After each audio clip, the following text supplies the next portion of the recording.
Okay, 4:51 on the first alert weather alert day, and boy, it's cold out there. Yeah, it is for dangerous cold. That's why the alert's out. You know, I think you're going to find some of the neighborhood roads across the metro are still kind of snow covered, but partially snow covered highways and interstates. Now farther south, about a county or two south of Kansas City, 6 to 8 inches of snow fell, so those roads are probably snow covered.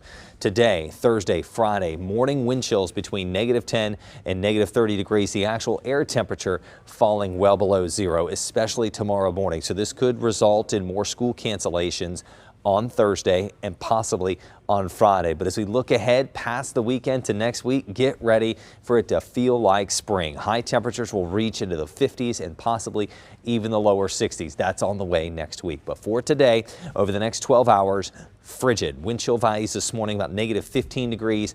Morning lows dipping just a couple of degrees below zero, and wind chills remaining below zero through the entire day. And as we look at the first alert 9-day forecast, the coldest day of the entire winter season is tomorrow morning, -13. That's on the thermometer, so that's an actual forecast low temperature. When you factor in the wind hitting your exposed skin, wind chills will range from -15 to -30 degrees. So that's, frostbite on exposed skin, and what could be as little as 30 minutes, 20 minutes in a few spots where those wind chills are, as low as -30 there in St. Joseph, Maryville, and Atchison. Friday morning, -6 degrees. Wind chills -5 to -15.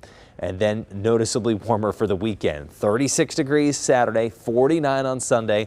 And there's that stretch of mid to upper 50s, close to 60 degrees next Tuesday. What a change from this week. If you're going to Children's Mercy Park tonight for Sporting KC, cover up every bit of skin you can. Thick gloves, a scarf for your face. 1 degree at kickoff, -2 for the second half. But look at the wind chills, -14 to -18 degrees. That's going to be brutal to stand in, Donna.